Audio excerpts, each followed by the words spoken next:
Welcome to PGE Pathshala, paper number 8, Biology of Parasitism, module 34, Nematode Plant Interactions. I am Dr. Vartika Mathur. You have already studied in module 33 the classification and biodiversity of plant parasitic nematodes in this course. After completing this module, you will be able to understand the life cycle and parasitic adaptations of cyst nematodes, the life cycle and parasitic adaptations of root knot nematodes. You will be able to learn the feeding structures associated with parasitic mode of life of nematodes, as well as understand the interactions of plant parasitic nematodes with their host plants. As seen in previous chapter, plant parasitic nematodes can have different modes of actions to parasitize the plant.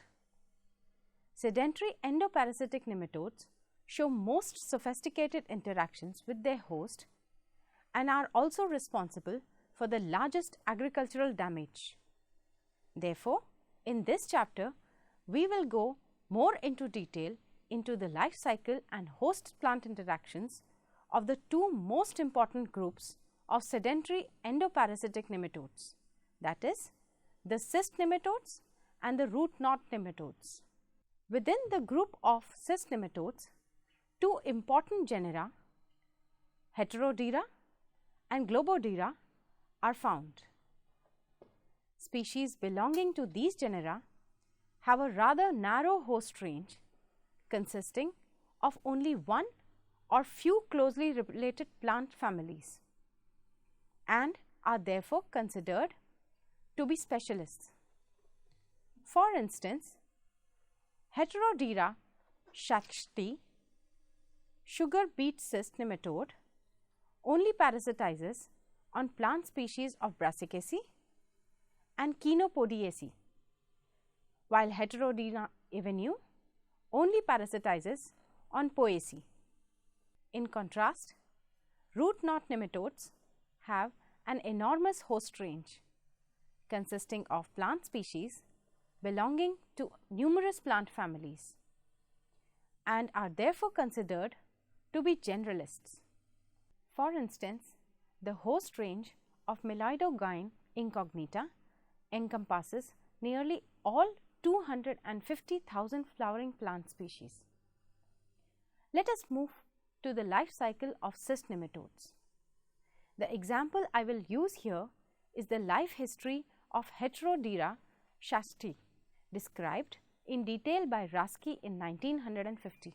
After fertilization of the egg, the embryo develops to a first stage juvenile with very little differentiation in the head region.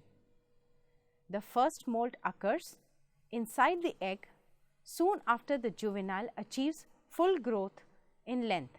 The cast skin separates and the stylet or stomatostyle begins to form at the anterior end. Second stage juvenile complete their development before hatching from the egg and have a length between 0.435 and 0.492 millimeters. Here, I would like to mention that co-evolution of sedentary plant parasites with their hosts has resulted in a sophisticated interrelationship between them. To optimize the chances of successful invasion, the life cycle of nematodes is often synchronized with that of their host plant. In effect, most juveniles remain dormant inside the eggs until they are stimulated by host plant diffusates coming from the roots. Coming back to our little cyst nematodes, freshly hatched second stage juveniles have only limited energy reserves and are vulnerable in the soil. So, it is important for them to locate their host as efficiently as possible and to have enough energy left for penetrating the root and establishment of a feeding site. Now, root location is dependent on a gradient of diffusates from the plant root. Through chemotaxis, the nematodes are able to find a suitable penetration place. The organs involved in this chemotaxis are probably the amphids located at the anterior end of the nematodes. The juveniles penetrate the epidermis by repeated thrusting of the stylet or stomatostyle. It has long been a point of discussion whether the thrusting of the stylet is sufficient for making holes into the rigid cell walls of a plant cell, or whether the cell walls are weakened by enzymatic breakdown. Various studies by Samant et al., Demeter et al., Wang et al.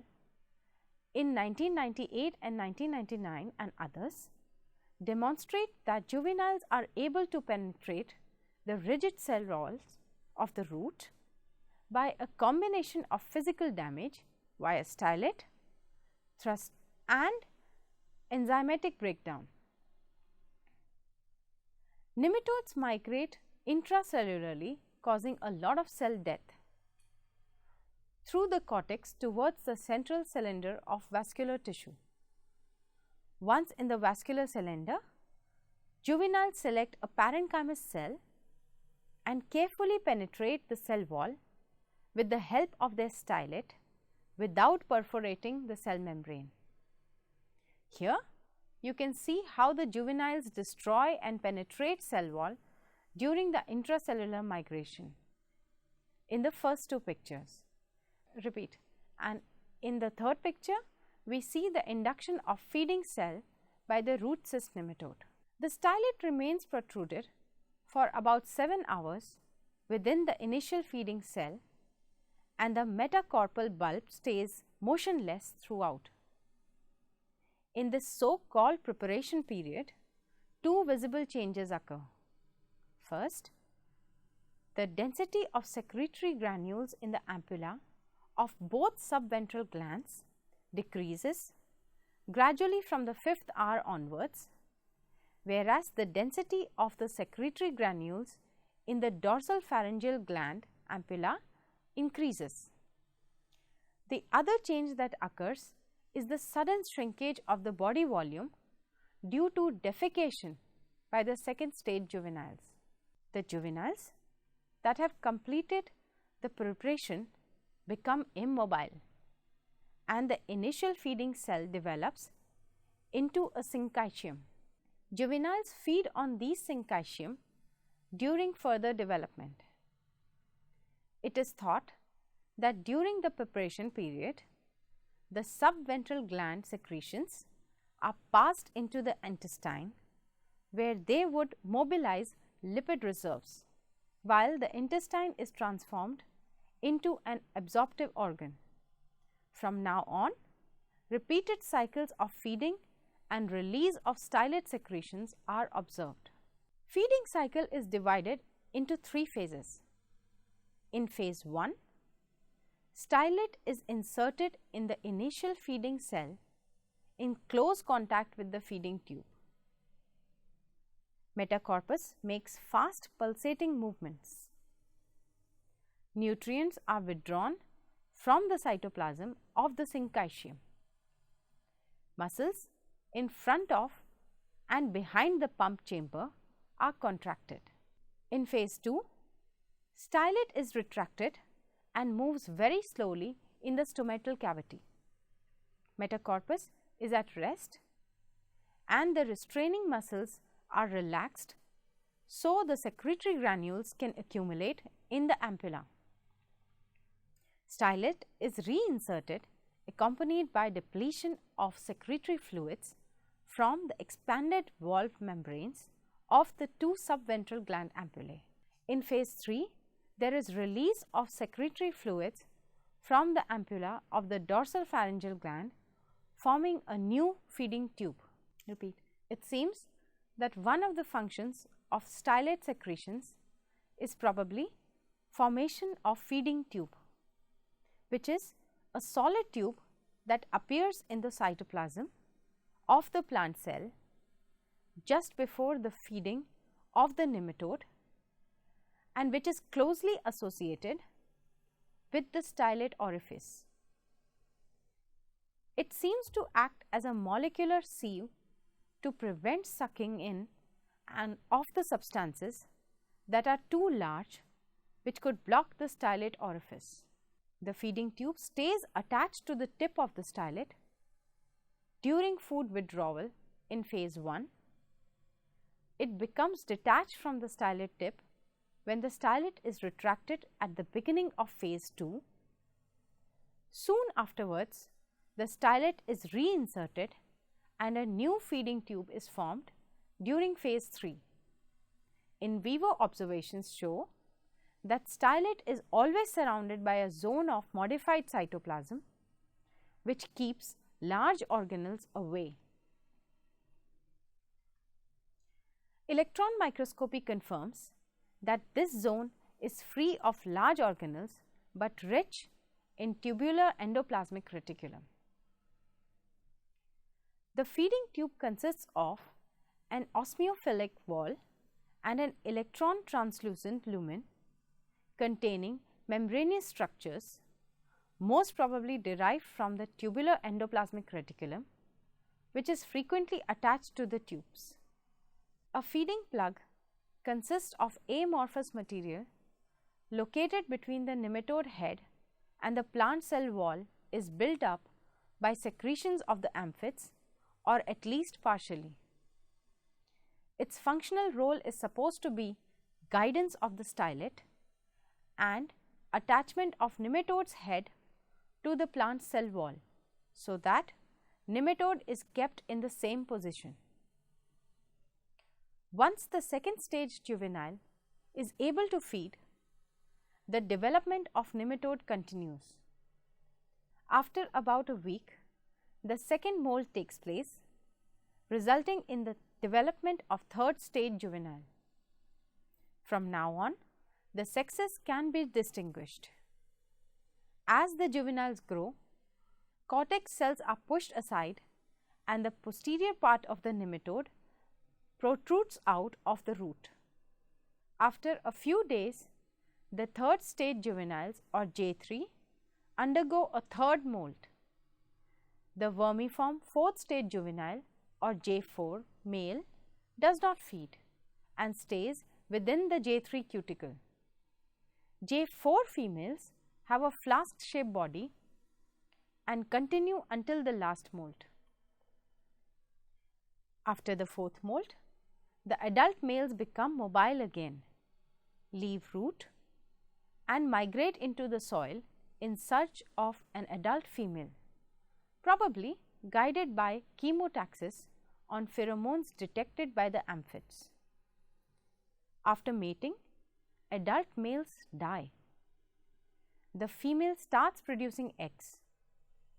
A well-developed female contains up to 500 eggs, majority of which are not laid but remain inside the body. Only a few eggs leave the body at its posterior end and get into the gelatinous matrix enclosing the vulva. At this stage, the female is lemon-shaped and has a white color as long as it is alive. This you can see even in the figure which is shown. The female dies after having accomplished the egg production. The outer covering becomes hard and brown, as you can see in the second figure, and forms a protective layer around the eggs. This is now called a cyst. The cyst is a resting stage which permits the species to survive in the soil for years without host plants. Now let us move on to the life cycle of root knot nematodes.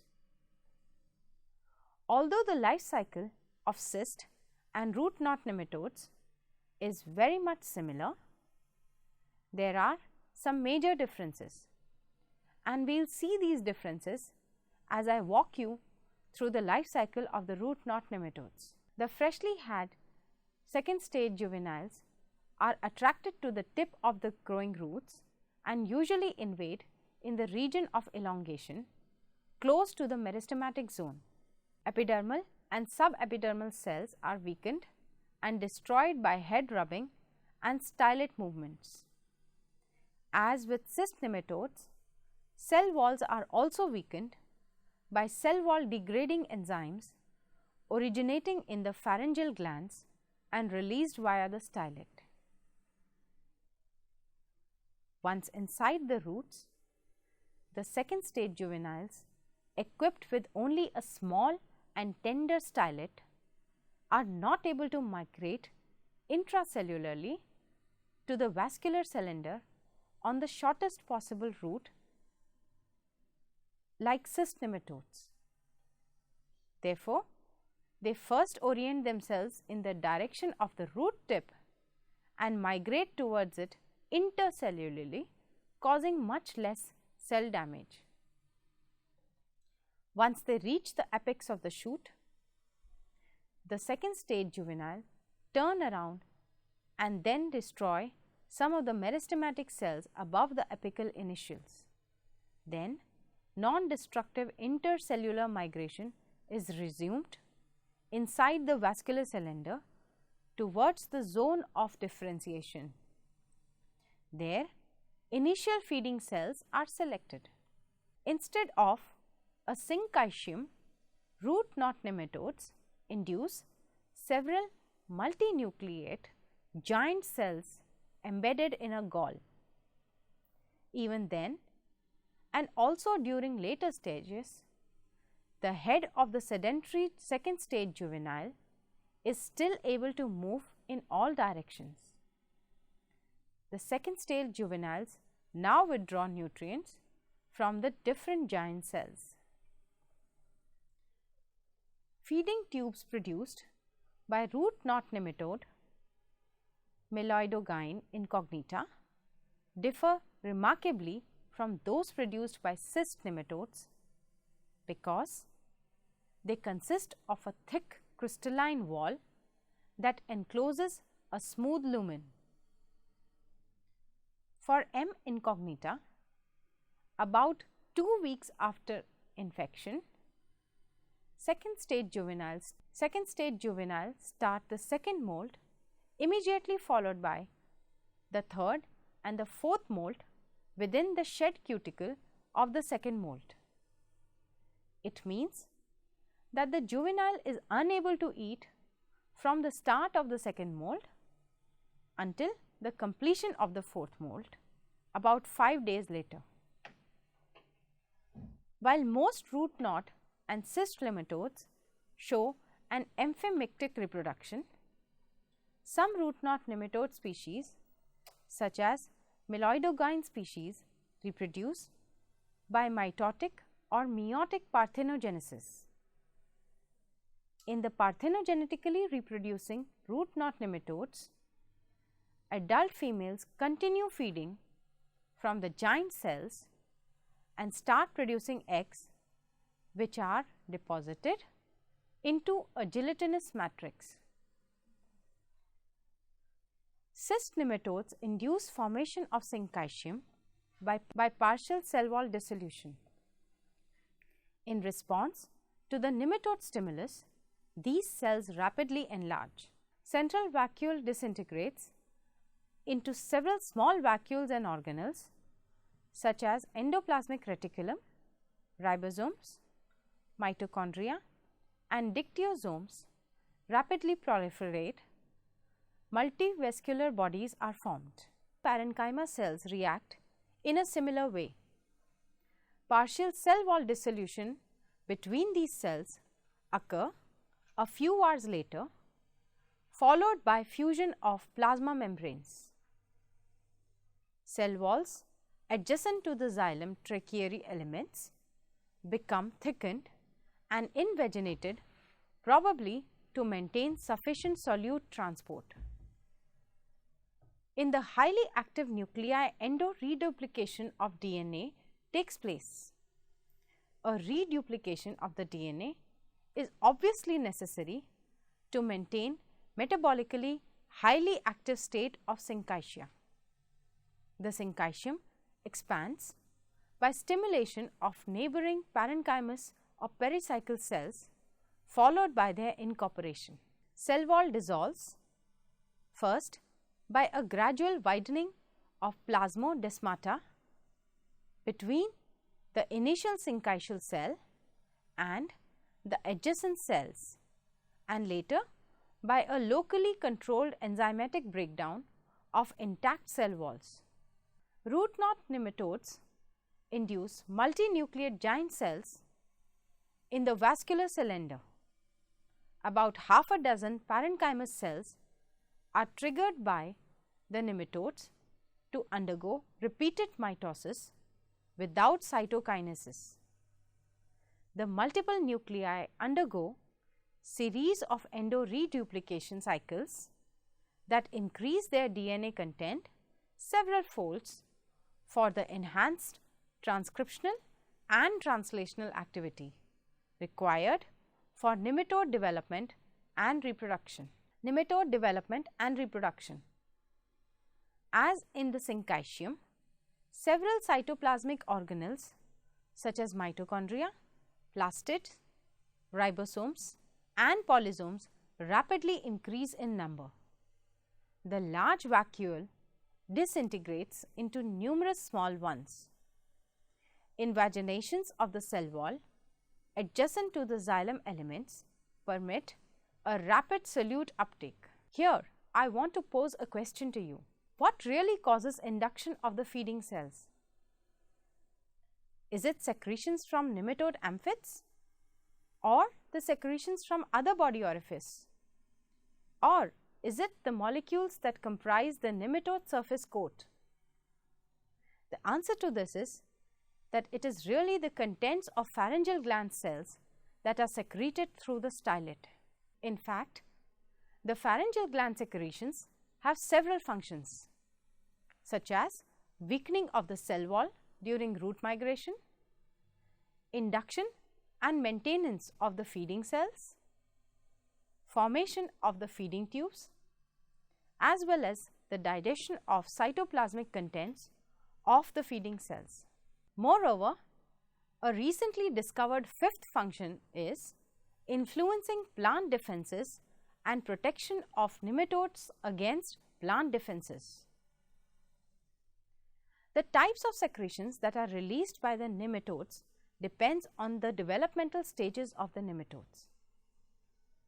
Further research on the secretions of parasitic nematode life stages will provide better insights on the nature of the signal that triggers the formation of the feeding cells. Moreover, the availability of the whole genome sequence of a few important plant parasitic nematode species further aids in gaining insights behind this mechanism. So now let us summarize what we have studied in this module. The sedentary endoparasites show the most sophisticated interaction with their host plants. They induce permanent feeding sites which involve a major change in the developmental program of the root cells. Cyst nematodes, which have a narrow host range, have evolved several adaptations to synchronize their life cycle with their host. Cyst nematodes induce the formation of a syncytium in the vascular cylinder of the plant root, on which they feed until maturation. Root knot nematodes, on the other hand, induce several giant cells inside the vascular cylinder of the root, on which they continue feeding. Cells surrounding the giant cells form a gall-like structure. Although the syncytium and giant cells are both multinucleate and hypertrophied, their development is completely different. The stylet secretions play several different important roles in enabling the nematodes to parasitize their host. Hope you enjoyed this lecture, and for more information, please refer to the following links. Thank you.